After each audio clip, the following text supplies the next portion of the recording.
दोस्तों आप लोगों को पता है कि हम लोग जो है जनरल एप्टीट्यूड टेस्ट से रिलेटेड जो है अपना लेक्चर रिकॉर्ड करते हैं, जिसमें ऑलरेडी 2 सेशन अपना हो चुका है। इसमें सबसे पहले हम लोगों ने इंडियन पॉलिटी एंड कॉन्स्टिट्यूशन को कवर किया।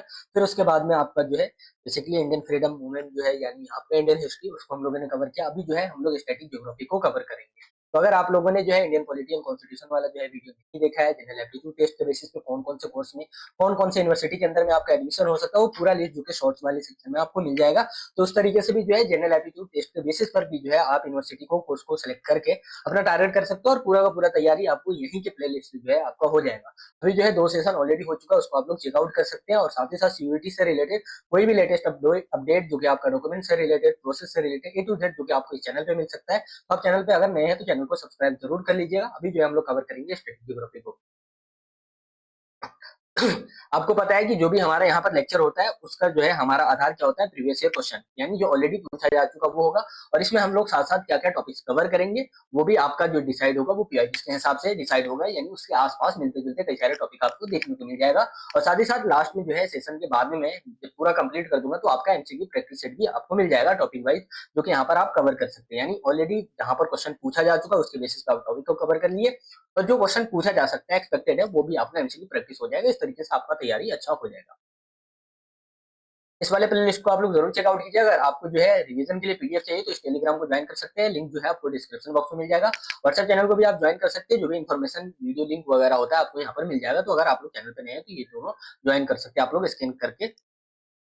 कुछ क्वेश्चन जो कि हम लोग देख लेते हैं कि क्या क्या जो कि आपके नेशनल में पूछा गया हुआ है। स्टेट इन चैनल से क्वेश्चन पूछ रहा है, कह रहा है कि कौन सा ऐसा स्टेट जो कि सेपरेट करता है नॉर्थ अंडमान आइलैंड को किससे, group of island of Myanmar.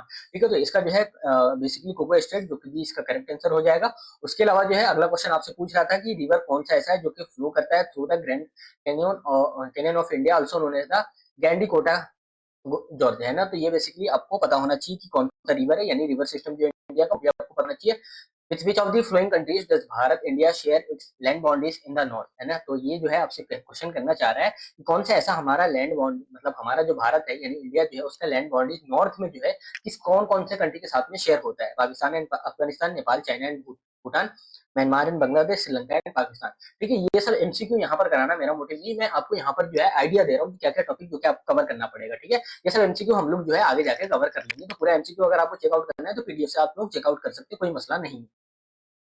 सबसे पहला जो हमारा टॉपिक होगा वो होगा माउंटेन। माउंटेन सिस्टम में जो है आपसे क्वेश्चन पूछ सकता है कि highest mountain of the world, जो कि याद रखना है माउंट एवरेस्ट है हमारा। उसके अलावा जो है अगर पूछता है कि लॉन्गेस्ट माउंटेन रेंज जो कि वर्ल्ड में कौन सा है, तो वो एंडीज माउंटेन रेंज हो जाएगा। और अगर आपसे पूछता है फोल्ड माउंटेन में, और साथ ही साथ जो है यंग फोल्ड माउंटेन पूछा जा रहा है, तो हिमालयाज हो जाएगा। और साथ ही साथ उसके बाद में दूसरे नंबर पे जो है आपका एल्प माउंटेन रेंज आ जाएगा। अगर सबसे ज्यादा पूछा जाता है आपसे कि ओल्ड फोल्ड माउंटेन, है ना, अगर इंडिया के अंदर में देखिएगा तो अरावली रेंज हो जाएगा। यहाँ से क्वेश्चन आपका पूछा जा सकता है। इसका हाईएस्ट पीक याद रखिएगा गुरु शिखर, जो कि इसका हाईएस्ट पीक है, यहाँ से भी क्वेश्चन बन सकता है। उसके अलावा ब्लॉक माउंटेन अगर इंडिया में देखिएगा तो कौन सा हमारा विंध्या और सतपुरा वाला जो रेंज है ये हमारा कौन सा माउंटेन की कैटेगरी में आता है, ब्लॉक माउंटेन में। देखिए यहाँ पर टाइप्स ऑफ माउंटेन और कैटेगरी जो है ना उस पर भी डिस्कशन कर सकते हैं, लेकिन यहाँ पर आपके एग्जाम के लिए रेलिवेंट है ही नहीं, उस चीज को यहाँ पर कवर करना ही नहीं है, क्योंकि स्टैटिक क्वेश्चन आपसे पूछ रहा है। वोल्केनिक माउंटेन के अंदर में देखिएगा तो माउंट फूजी जो कि आपका जापान के अंदर में देखने को मिलता है। हाईएस्ट पीक अगर इंडिया में देखिएगा तो कंचनजंगा जो कि आपको देखने को मिलता है सिक्किम में, है ना। ये स्टेट वगैरह भी आपको पता होनी चाहिए। प्लेटू जो भी प्लेटू हमारे उसके बारे में पता होना चाहिए। लार्जेस्ट जो कि हमारा वर्ल्ड में कौन सा है, तिब्बतन। उसके अलावा ओल्डेस्ट अगर देखिएगा तो डेक्कन प्लेटू आ जाएगा। उसके अलावा मिनरल रिच प्लेटू के अंदर में देखिएगा तो छोटा नागपुर प्लेटू, जो कि हमें ध्यान में रखना पड़ेगा।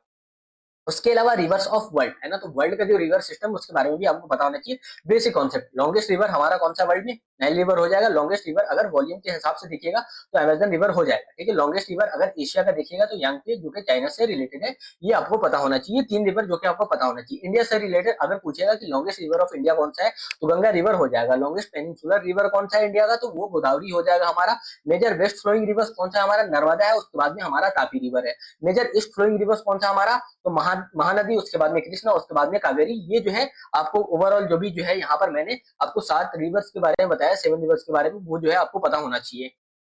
उसके अलावा जो लेक्स है उसके अंदर में largest fresh water lake world का कौन सा हमारा, लेक सुपेरियर है। यहाँ से क्वेश्चन ऑलरेडी बन चुका है। लार्जेस्ट फ्रेश वाटर लेक, अगर फ्रेश वाटर लेक पूछा जा रहा है इंडिया का तो उलर लेक जो कि जेएनके से रिलेटेड, जम्मू एंड कश्मीर से रिलेटेड, ये याद रखना है। लार्जेस्ट सॉल्ट जो है हमारा कौन सा है, चिलिका लेक है, जो कि हमारा कहाँ देखने को मिलता है, ये हमारा उड़ीसा के अंदर में देखने को मिलता है। ठीक है, ये चीज याद रखना है। हाईएस्ट लेक अगर इंडिया का देखिएगा तो पैंगोंग लेक जो कि देखने को मिलता है हमें। तो ये जो है कुछ नाम जो कि आपको पता होना चाहिए ओशियंस एंड सीज के अंदर में याद रखिएगा। तो ये हमें याद रखना पड़ेगा कि लार्जेस्ट ओशियन हमारा कौन सा है, पैसिफिक ओशियन जो कि आएगा। स्मॉलेस्ट ओशियन के अंदर में आर्कटिक ओशियन जो कि आएगा। सी वेस्ट ऑफ इंडिया जो कि अरबियन सी आएगा। सी ईस्ट ऑफ इंडिया जो कि बे ऑफ बंगाल जिसको हम लोग बोलते हैं। ये सब वन लाइनर टाइप जो है आपको क्वेश्चन पूछेगा, बहुत ज्यादा आपको जो है हेल्प मिलेगा जब आप इसको देखेंगे और इस लेक्चर को करके जाएंगे तब। इंपॉर्टेंट टाइटल्स अगर देखिएगा तो रूफ ऑफ द वर्ल्ड हम लोग किसको बोलते हैं, तिब्बतन प्लेटू जो है उसको हम लोग रूफ ऑफ द वर्ल्ड बोलते हैं। गिफ्ट ऑफ नाइल जो कि हम लोग इजिप्ट को बोलते हैं। लैंड ऑफ राइजिंग सन किसको बोलते हैं हम लोग, जापान को बोलते हैं। पर्ल ऑफ इंडियन ओशियन जो कि हम लोग किसको बोलते हैं, श्रीलंका को बोलते हैं। Land of midnight sun Norway को बोलते हैं हम लोग। उसके अलावा जो है आपका important lakes of the world, देखो लेक सुपीरियर के बारे में हम लोगों ने पढ़ लिया। ये कौन से कंट्री में देखने को मिलता है आपको, यूएसए और कनाडा दोनों के जो है बॉर्डर पर भी देखने को मिलता है। ये फ्रेश वाटर के टाइप में आएगा और largest fresh water lake area के हिसाब से देखिएगा। तो लेक बाइकल हमारा कहां पर लोकेटेड है, ये रशिया के अंदर में। ये भी कौन सा है, फ्रेश वाटर है। Deepest lake in the world, अगर क्वेश्चन पूछता है कि deepest lake in the world कौन सा हमारा, तो लेक बाइकल हो जाएगा। कैस्पियन सी अगर देखिएगा तो ये यूरोप और एशिया वाले पार्ट में देखने को मिलता है। ये फ्रेश वाटर नहीं है, सॉल्ट वाटर है ना। Largest lake in the world जो कि देखने को मिलता है, ये फ्रेश वाटर है लार्जेस्ट, ये लेकिन लार्जेस्ट लेक है, फ्रेश वाटर में नहीं है, किसमें, सॉल्ट वाटर में है। डेड सी हमारा किसके किसके बीच में, इसराइल और जॉर्डन के बीच में देखने को मिलता है, ये भी सॉल्ट वाटर है। Lowest point on the earth जो कि आपको डेड सी के अंदर ही देखने को मिलता है। लेक विक्टोरिया जो कि अफ्रीका में लोकेटेड है, फ्रेश वाटर लेक है ये। लार्जेस्ट लेक इसका है अफ्रीका का है। लेक तंजानिया जो कि आपको पता होना चाहिए अफ्रीका में, फ्रेश वाटर लेक है। सेकंड डीपेस्ट लेक जो कि हमें देखने को मिलता है। Deepest lake in the world कौन सा हमारा, लेक बाइकल है। सेकंड कौन सा हो जाएगा हमारा, लेक तंजानिया। ठीक है, तो ये जो है याद रखना पड़ेगा। ग्रेट बियर लेक जो कि आपको कनाडा में देखने को मिलता है, फ्रेश वाटर लेक है। Largest lake in the Canada जो कि देखने को मिलता है आपको।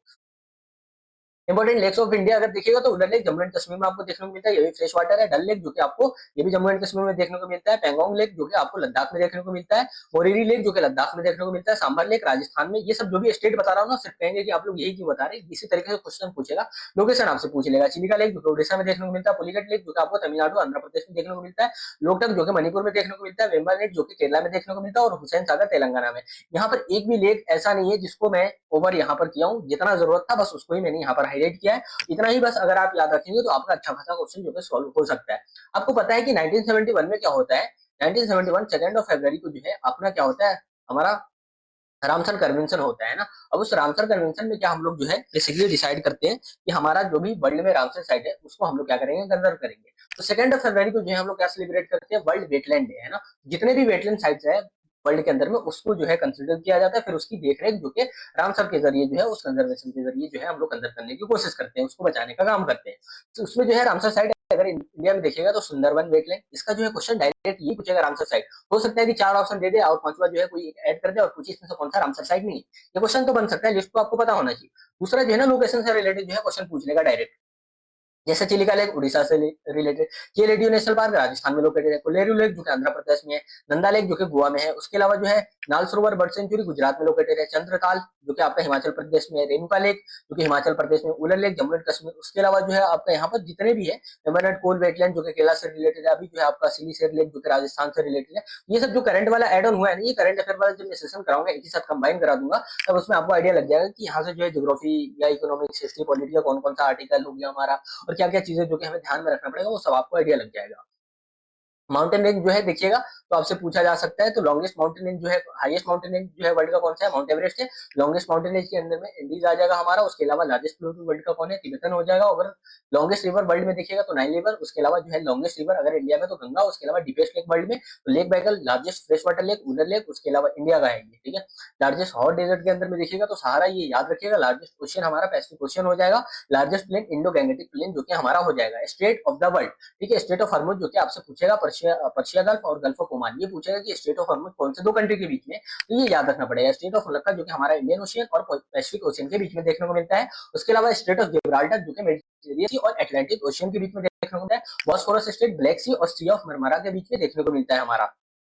उसके अलावा जो है डार्डानेलस स्ट्रेट जो कि आपका सी ऑफ मरमरा और उसके अलावा जो है ईडन सी के बीच में देखने को मिलता है। बेरिंग स्ट्रेट आर्टिक ओशियन और पैसिफिक ओशियन के बीच में देखने को मिलता है। पाक स्ट्रेट जो कि बे ऑफ बंगाल और गल्फ ऑफ मन्नार के बीच में देखने को मिलता है। पाक स्ट्रेट से क्वेश्चन ये पूछता है कि इंडिया का जो है ना बेसिकली अपना जो है गल्फ ऑफ मन्नार वाला, और उसके अलावा बे ऑफ बंगाल और गल्फ ऑफ मन्नार, ये जो है ना पाक स्ट्रेट इंडिया और श्रीलंका के बीच का जो है एक तरीके से जो है मैरीटाइम बॉर्डर भी बनाता है। बाबल मंदिर जो कि रेड सी और गल्फ ऑफ एडन के बीच में देखने को मिलता है। लोकेशन जो है आपसे पूछ लेगा, जैसे ये पाक स्ट्रेट का इंडिया और श्रीलंका के बीच में है देखने को मिलता है, तो ये जो भी यहाँ पर लोकेशन है इसको भी आप लोग देख सकते हैं। Important state of India. यहाँ से क्वेश्चन आपके एंट्रेंस एग्जाम पूछा हुआ है। तो आपके स्टेट याद रखिएगा, बे ऑफ बंगाल और गल्फ ऑफ मन्नार के बीच में, इंडिया और श्रीलंका के बीच में है। 10 डिग्री चैनल अंडमान सी और इंडियन ओशियन के बीच में है, ये अंडमान निकोबार आइलैंड के बीच में देखने को मिलता है। 8 डिग्री चैनल जो कि अरबियन सी और लक्षद्वीप सी के बीच में देखने को मिलता है, ये लक्षद्वीप मालदीव के बीच में देखने को मिलता है। 9 डिग्री चैनल जो कि अरबियन सी और लक्षद्वीप के बीच में है, ये निकोबार आइलैंड और मालदीव के बीच में जो है देखने को मिलता है। तो ये जो है ना कुछ आपको लोकेशन और किसको किसको कनेक्ट कर रहा है ये आपको पता होना चाहिए। कुछ जो है इंटरनेशनल बाउंड्री जो है लाइन यहाँ पर हम लोग देख ले रहे हैं। रेड क्लिफ लाइन आपको पता है इंडिया और पाकिस्तान, आप लोगों ने वहां पर कवर किया है हिस्ट्री में। उसके अलावा मैकमोहन लाइन इंडिया और चाइना के बीच में, डुरंड लाइन जो कि पाकिस्तान और अफगानिस्तान के बीच में, लाइन ऑफ कंट्रोल एलओसी जो है हमारा इंडिया पाकिस्तान के बीच में, line of actual control LAC जो है हमारा इंडिया और चाइना के बीच में, हिंडनबर्ग लाइन जो कि जर्मनी और पोलैंड के बीच में है ये हमारा, मैसन डिक्सन लाइन जो कि यूएसए का इंटरनल बाउंड्री ये माना जाता है। 38 पैरेलल जो कि नॉर्थ कोरिया और साउथ कोरिया के बीच का, 49 पैरेलल जो कि यूएसए और कनाडा के बीच का है हमारा। ये चीज आपको याद रखना है जो भी यहाँ पर मैंने बाउंड्री लाइन से रिलेटेड बताया। लार्जेस्ट प्रोड्यूसिंग कंट्रीज में देखिएगा तो कोल सबसे ज्यादा कौन प्रोड्यूस करता है, चाइना करता है। आयरन ओर कौन करता है, ऑस्ट्रेलिया करता है। बॉक्साइट कौन करता है, ऑस्ट्रेलिया करता है। गोल्ड कौन करता है, चाइना करता है। सिल्वर में कौन टॉप पे है, मैक्सिको है। कॉपर में कौन है, चिली है। निकेल में कौन है, हमारा इंडिया है। डायमंड में कौन है, रशिया है। यूरेनियम में कौन है, कजाकिस्तान है। तो ये जो है ना लार्जेस्ट प्रोड्यूसिंग कंट्री जो है ना, इसको आपको ध्यान में रखना पड़ेगा। ये किस चीज में, हमारा मिनरल्स एंड मेटल्स के अंदर में। उसी तरीके से जो है कुछ आपको एग्रीकल्चर प्रोडक्ट से रिलेटेड भी ध्यान में रखना पड़ेगा। राइस में सबसे ज्यादा टॉप पे कौन है, चाइना है। व्हीट में कौन है, हमारा चाइना है। शुगर केन में कौन है टॉप पे, ब्राजील है हमारा। उसके अलावा जो है कॉटन चाइना में, शुगर केन में जो है इंडिया में, याद रखिएगा यूपी। इस तरीके से जो है ना इंडिया वाइज भी स्टेट वाइज भी आप कवर कर सकते हो। टी जो कि आपका चाइना है टॉप पे, कॉफी में ब्राजील है, उसके अलावा रबर में थाईलैंड है, उसके अलावा जूट में अपन इंडिया है, स्पाइसेस में जो कि इंडिया है सबसे ज्यादा हम लोग क्या करते हैं, प्रोड्यूस करते हैं। उसके अलावा जो है एक हमारा यहाँ पर बच गया और वही ये हमारा लार्जेस्ट ऑयल प्रोड्यूसर के अंदर में देखिएगा तो यूएस आता है। लार्जेस्ट फूड प्रोड्यूसर के अंदर में चाइना आता है। आयरन ओर सबसे ज्यादा प्रोड्यूस कौन कर रहा है, ऑस्ट्रेलिया कर रहा है। लार्जेस्ट शुगर केन प्रोड्यूस कौन कर रहा है, ब्राजील कर रहा है। लार्जेस्ट मिल्क प्रोड्यूसिंग में देखिएगा तो इंडिया टॉप पे है। लार्जेस्ट दूध प्रोड्यूसिंग में देखिएगा तो इंडिया टॉप पे है। और वर्ल्ड का लार्जेस्ट प्रूवन ऑयल रिजर्व जो कि आपको याद रखना है, वेनेजुएला, जो कि अभी बहुत ज्यादा ये न्यूज में था। तो इसको आप लोग ट्रिपल स्टार लगा कर रखिएगा। यहाँ से जो है क्वेश्चन पूछेगा कि वर्ल्ड का लार्जेस्ट प्रूवन ऑयल रिजर्व कौन से कंट्री के पास में, तो वेनेजुएला के पास में है, ये याद रखना पड़ेगा। एटमॉस्फेयर आपको याद रखना है। यहाँ पर लेयर्स ऑफ एटमॉस्फेयर जो कि आपको याद रखना पड़ेगा, टोपोस्फेयर, स्ट्रेटोस्फेयर, मेसोस्फेयर, थर्मोस्फेयर, एक्सोस्फेयर। यहाँ पर इंपॉर्टेंट जो है आपके लिए स्ट्रेटोस्फेयर है जो कि 12 से 50 किलोमीटर वाला जो रेंज है वहां पर देखने को मिलता है। और ये हमारे लिए इसलिए इंपॉर्टेंट है क्योंकि यहीं पर जो है हमें ओजोन लेयर जो कि देखने को मिलता है, जो कि यहाँ से डायरेक्ट क्वेश्चन पूछ सकता है कि एटमॉस्फेयर के कौन से लेयर में ओजोन लेयर देखने को मिलता है, तो स्ट्रेटोस्फेयर के अंदर में देखने को मिलता है। ये सब चीजें याद रखना। उसके अलावा जो है ओजोन लेयर का लोकेशन क्या है, स्ट्रेटोस्फेयर है। वेदर का जो है ना फिनोमेना हमें कहाँ से पता चलता है, ट्रोपोस्फेयर से। उसके अलावा जो है मेटियोर्स जो है हमारे कहाँ पर बन होते हैं, ये जो है मेसोस्फीयर वाला जो पार्ट है वहां पर देखने को मिलता है। रेडियो वेव रिफ्लेक्शन जो है हमारा वो आयनोस्फीयर में देखने को मिलता है। हॉटेस्ट लेयर कौन सा है, तो वो हमारा थर्मोस्फीयर हो जाएगा। और कोल्डेस्ट लेयर अगर देखिएगा तो हमारा कौन सा हो जाएगा, मेसोस्फीयर हो जाएगा। एटमॉस्फेरिक गैसेस गैसेस के अंदर में देखिएगा नाइट्रोजन सबसे ज्यादा जो है टॉप पे 78%, ऑक्सीजन जो कि 21%, आर्गन जो कि आपका 0.93%, कार्बन डाइऑक्साइड जो कि 0.04% है ना। तो ये जो है आपको ध्यान में रखना पड़ेगा, जो है एटमॉस्फेरिक गैसेस से रिलेटेड डायरेक्ट क्वेश्चन बनता है। क्लाइमेट प्रोटोकॉल्स एंड एग्रीमेंट जो कि ये भी आपका एक टॉपिक है ज्योग्राफी के अंदर में, ध्यान में रखना पड़ेगा। स्टॉकहोम कॉन्फ्रेंस जो कि 1972 में होता है, ये जो है फर्स्ट ग्लोबल कॉन्फ्रेंस माना जाता है किस चीज को लेकर, इन्वायरमेंट को लेकर। यूएनएफसीसीसी जो कि 1992 में होता है, ये फ्रेमवर्क होता है किस चीज को कंट्रोल करने के लिए, जो ग्रीन हाउस गैसेज है उसको लेकर। क्योटो प्रोटोकॉल हमारा 1997 में होता है, यहाँ पर जो है बाइंड किया जाता है किस चीज को लेकर, इमिशन जो भी हो रहा है हमारा क्या, उसको रिडक्ट जो भी हमारा कार्बन डाइऑक्साइड जो कि इमिशन हो रहा है उसको रिड्यूस किया जाए, उसके लिए टारगेट सेट किया जाता है किसके ऊपर, डेवलप्ड नेशन को लेकर, है ना। उसके अलावा पेरिस एग्रीमेंट 2015 में देखने को मिलता है। यहाँ पर जो हम लोग सेट करते हैं लिमिट को किस चीज को लेकर, ग्लोबल वार्मिंग को लेकर, जो हमारा टेम्परेचर है वो जो है बिलो 2 डिग्री सेल्सियस रहे। उसके अलावा हमारा ग्लासगो क्लाइमेट पैक्ट होता है जिसको हम लोग COP26 भी बोलते हैं, 2021 में देखने को मिलता है। यहाँ पर जो है हम लोग मजबूत करते हैं किस चीज को, क्लाइमेट एक्शन कमिटमेंट जो है उसको लेकर। उसके अलावा जो हमारा मॉन्ट्रियल प्रोटोकॉल जो कि 1987 में होता है, ये प्रोटेक्ट करता है किस चीज को, ओजोन लेयर को हमारा, और बैन करता है किस चीज को, फ्लोरोकार्बन को। ठीक है। क्योटो प्रोटोकॉल हमारा 1997 में होता है। यहाँ पर क्या मेन मोटिव होता है, रिड्यूस करना ग्रीन हाउस गैसेस के इमिशन को। उसके अलावा नगोया प्रोटोकॉल 2010 में होता है, यहाँ पर बायोडाइवर्सिटी एंड जेनेटिक रिसोर्सेज जो है उसको शेयरिंग करने की बात होती है। ये था ओवरऑल आपका जो है स्टैटिक जीके का ज्योग्राफी का पोर्सन। यहाँ से जो है आपका अच्छा खासा तैयार हो सकता है। यहाँ पर जो है आई थिंक अभी हम लोग नेशनल पार्क वाला कवर नहीं किए। नेशनल पार्क वाला जो है आई थिंक यहाँ पर मेंशन ही नहीं था। नेशनल पार्क मैंने एक टॉपिक तो लिया था वैसे, पता नहीं क्यों नहीं दिख रहा है। ठीक है। तो नेशनल पार्क जो है उसको जो है आई थिंक हम लोग जो है एमसीक्यू के जरिए कवर करेंगे, ज्यादा क्वेश्चन आपका नहीं पूछा गया होगा। एक क्वेश्चन जो है मुझे पता है जहाँ तक वो पूछा था आपका, मैं उसको देखूं कहाँ पर है, ये है।